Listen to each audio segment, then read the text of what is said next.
Good morning বন্ধুরা, কেমন আছো সবাই? এই দেখো আজকে ষষ্ঠী। কি ষষ্ঠী বলে মা? এটা শীতল ষষ্ঠী। এই দেখো মা রান্না করছে, কেন আমি এই রান্নাগুলো একটাও রান্না করছি। এই যে এটা কি হচ্ছে মা? এখানে আছে পালং শাকের ঘন্ট। পালং শাকের ঘন্ট। আচ্ছা, এই যে পালং শাক আলু সেদ্ধ করা আর আর তোমার বই ভেজে লাস্টে ছড়ি দিতে হবে। হ্যাঁ, আর এই যে হচ্ছে এখানে আছে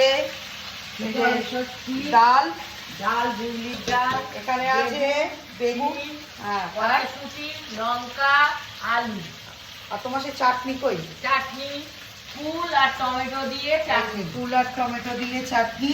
হ্যাঁ, এগুলো রান্না হচ্ছে, এগুলো আমরা আজকে খাবো দুপুরবেলা।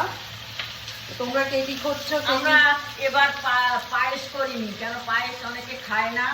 পায়েস করিনি। চাটনি আছে, দই আছে, আর কিছু লাগবে না? না, আমাদের এতেই যথেষ্ট।